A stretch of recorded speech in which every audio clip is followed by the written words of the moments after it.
AES, CEDEAO. Vous avez vu ici les présidents de l'Alliance du Sahel, en abrégé l'AES, le président Aboudraman Tchani, le président Assimi Goïta et le président Ibrahim Traoré ont produit un communiqué commun. Dans ce communiqué, ils ont bien expliqué que les ressortissants de la CEDEAO pourront s'établir, circuler, oui, faire leur business partout au sein de l'AES sans problème. C'était le samedi. Mais ce dimanche 15 décembre 2024, les présidents de la CEDEAO se sont réunis à Abuja au Nigeria.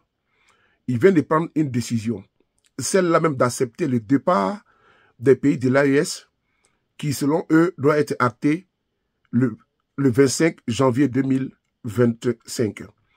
Puisque le courrier étant parti, quand un pays veut quitter l'organisation, en l'occurrence la CEDEAO, ce pays a 1 an pour quitter. Donc, dès l'instant tu fais partie le courrier le 25 janvier 2024, c'est l'année qui suit, et 1 an plus tard que tu t'en vas, que ta sortie est effective. Aujourd'hui, ils se sont réunis et ils ont acté le départ de la CEDEAO, des pays de l'AES.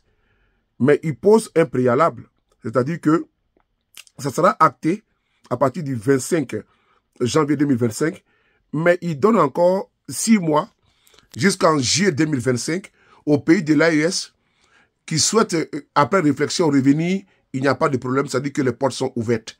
Et également, ils demandent que, comment dirais-je, les ministres de l'AES, de la CEDEAO, pardon, convoquent une réunion extraordinaire afin de voir les modalités pour, comment dirais-je, pour les traités qui seront signés entre la CEDEAO et l'AES après leur sortie actée. C'est-à-dire que la CEDEAO, au lieu de commencer à travailler, ils ont mis en mission le président togolais, ils ont mis en mission le président Bassirou Diomaye Faye.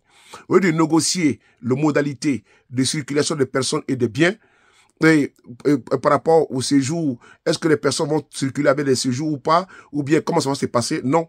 Ils ont attendu 1 an passé et ils donnent maintenant, comment dirais-je, ils prolongent, ils donnent un délai de réflexion de 6 mois. Et pendant ces 6 mois, les pays de l'AES peuvent décider de revenir encore au sein de la CEDEAO s'ils le souhaitaient.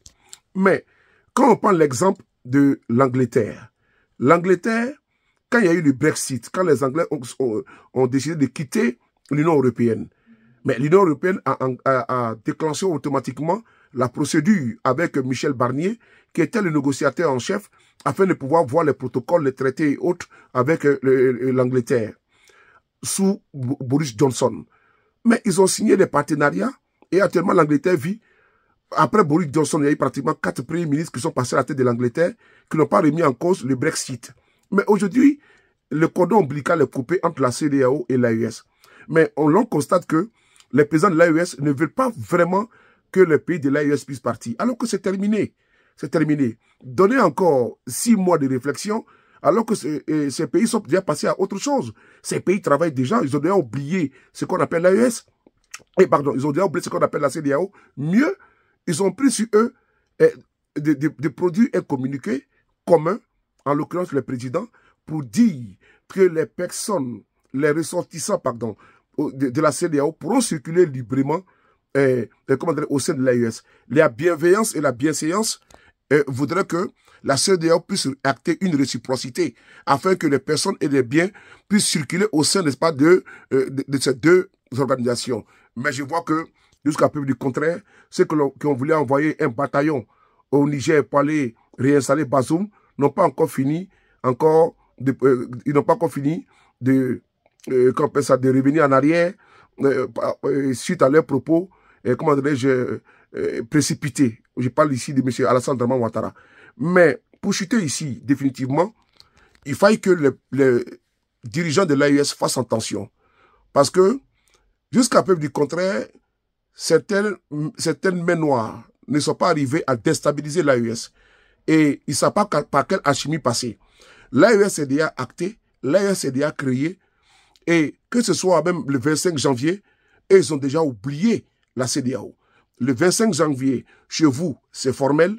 ce délai, n'est-ce pas, cette prolongation, pour ne pas dire ce délai de réflexion, n'a pas lieu d'être. Ce qui était bon, c'est qu'il faut mettre des équipes ensemble, des équipes sur pied.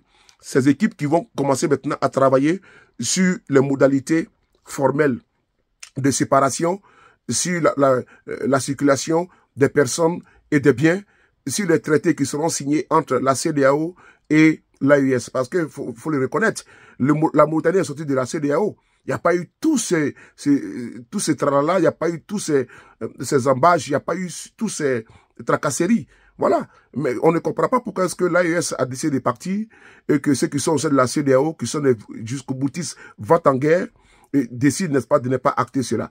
La Mauritanie est sortie au sein de la CEDEAO et la Mauritanie vit toujours.